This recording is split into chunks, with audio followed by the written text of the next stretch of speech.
How's it going, everyone? And welcome back to another episode of the Geeky Gentleman, the podcast for all your geeky needs, fashion, and lifestyle tips, all rolled into one perfectly packaged podcast.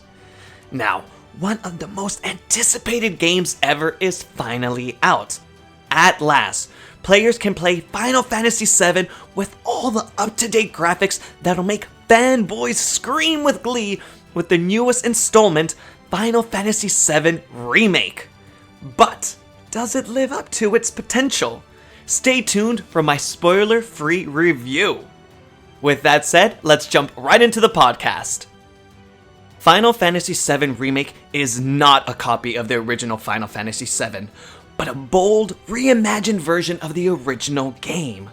Straight out of the gate, the game introduces new characters and subplots, and an epic real-time action combat system in comparison to the original turn-based combat system of the original Final Fantasy. The remake is only the beginning part of the original saga. Final Fantasy VII Remake takes the first act of Midgar from the original and turns it into a full-fledged game. This is one of the best things about the remake. Final Fantasy VII is hailed as one of the best video games ever, especially when it comes to the moving story and beloved characters.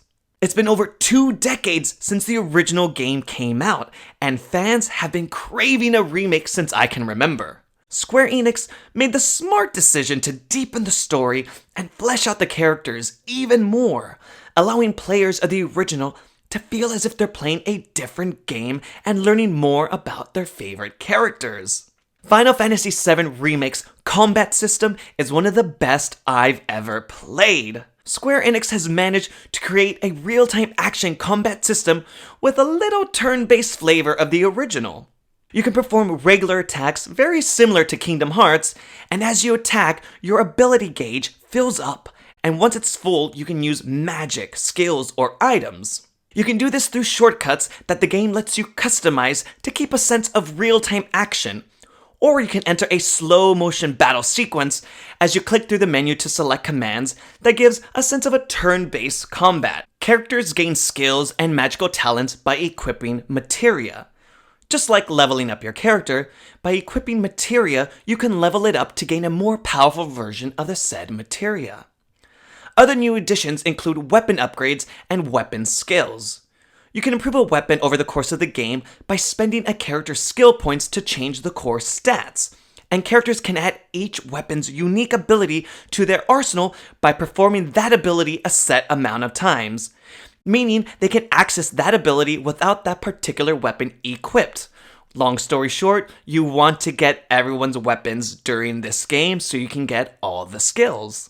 Even without a strategy guide, I was able to get all the weapons by exploring the world on my own.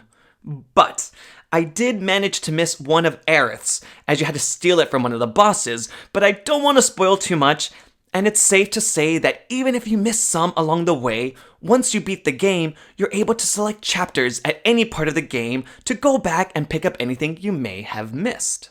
I've always been a huge fan of summons in the Final Fantasy games. It's literally one of my favorite things to use in the combat systems. And Final Fantasy VII Remake does a very good job of having the summons enter the fight on their own accord versus you summoning them into the fight whenever you like.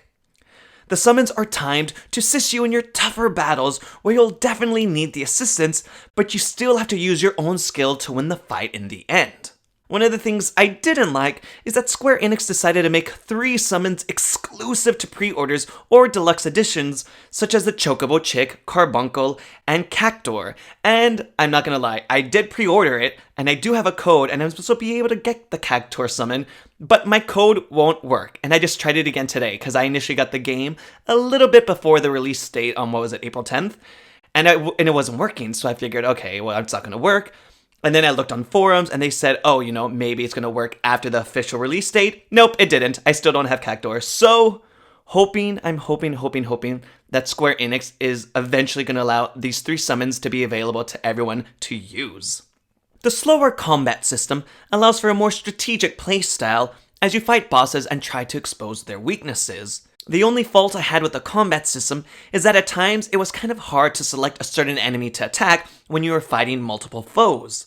But besides that, I thoroughly enjoyed the combat system in the Final Fantasy VII Remake, and the visuals of the attacks, spells, limit breakers, and summons are freaking amazing! The entire visuals of the game are breathtaking. The whole world building is superb and is so detailed. I found myself easily enjoying myself as I wandered through Midgar because the details are that extravagant. When you walk by other characters in your surroundings, you can hear the conversations they're having. It's just a massive, enveloping environment that is truly alive, especially with the beautiful music in the background. It took me about 45 hours of gameplay to finish the game in its entirety, and I did all the side quests because I'm cool that way. I'm currently redoing the chapters on hard mode to get all the manuscripts, which allows you to upgrade the weapons of the characters even further. I really loved this first installment of Final Fantasy VII. It's a huge love letter to the original, while still being a solid standalone game for players who have never played the original.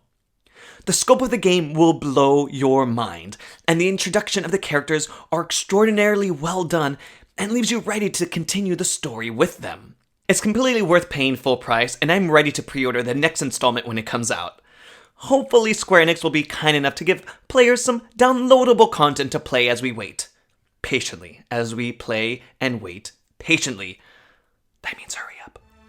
And there you have it, gentlemen, my spoiler-free review of Final Fantasy VII Remake. Thanks again for listening to another episode of The Geeky Gentleman. Don't forget to subscribe and rate the podcast, that always makes my day.